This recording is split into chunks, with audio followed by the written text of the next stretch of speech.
We're going to show, I believe it's the only other dime that we have today I think so. on today's show. And this is actually a 4116.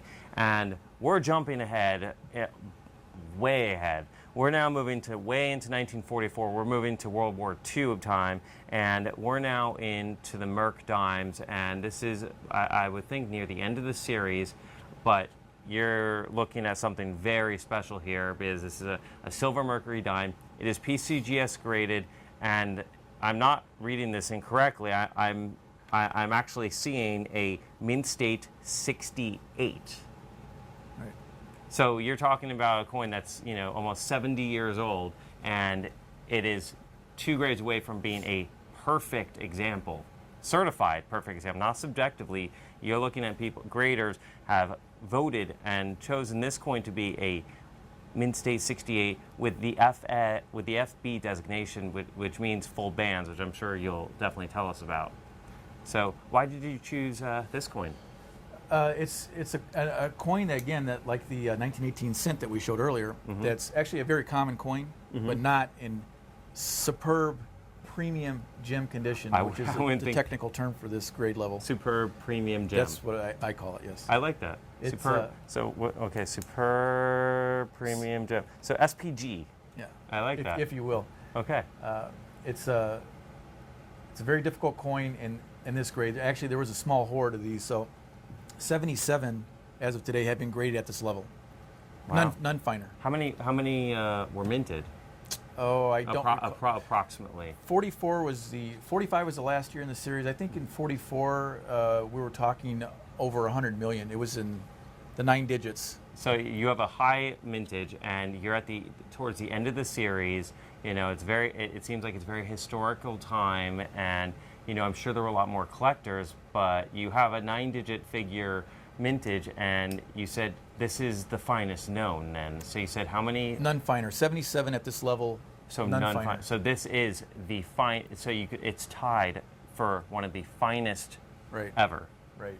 And there's something to be said with that. I mean, you have it seems like a sleeper then opportunity, and you have a pinnacle grade because to date there's nothing ever been graded higher. In fact, in the entire series of Mercury dimes, 1916 to 1945, only I think 14 have been graded at the MS69 level, and that's in the whole series. The whole entire series, and that's just 1 year, 1939D, I believe.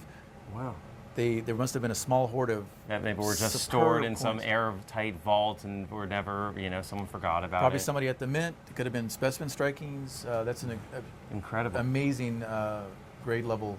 So 68's amazing in itself. A 68. I mean, I've seen a few coins, that have been at this grade. I've seen some 69s, but I've never really seen a Mercury dime at this level. And today's price is $1,499. Again, this is a 4116, and you have full bands. And the reverse of it, full bands, you can see right there is when you have the Roman pillar there, you can actually see full lines going across it, and horizontally. Exactly. But I don't remember seeing that in the grading, back in the day. Sort of like I remember the full steps on the Jefferson nickels. Yeah, the full bands suggest that this coin was very well struck, which you would expect that for an MS68 coin anyway, but not always. I've seen, some that don't have full bands. Huh. It's a difficult designation, and it definitely is worth substantially more with that designation as opposed to the non-full bands. I would think it's kind of like that eye appeal designation or a star designation that sometimes I've seen on some holders, that it just adds to another value. So not only do you have a pinnacle grade, you have one of the highest graded coins I think we'll have tonight. You have towards the end of a series, and you have that little extra nudge to kind of make this that much more valuable. Well, it's special. The full band designation is special to collectors because the Mercury dime was designed by Adolf Weinman, and there's actually a design flaw. He designed the obverse and the reverse with the highest points, so there wasn't enough metal to flow to completely fill the entire coin. Huh. So that's why far more often than not, on uncirculated Mercury dimes, you will not have full bands. So that and is it also because were those the hot spots and they're the first things worn down because it's just the way it flows? Not or- necessarily. It's even on a gem uncirculated Mercury dime that never circulated. Many of them, the majority of them, vast majority, will not have full bands. That's Interesting. because the tonnage used at the press that time, and the setting of the dies wasn't exactly perfect. It's a combination of things: the die setting, the tonnage used, to get to get the details fully struck up. Because there wasn't enough metal on the blank planchet, the silver blank, to fill the dies, obverse and reverse. But occasionally you'll find one that was everything was lined up on that day, and they really nailed it.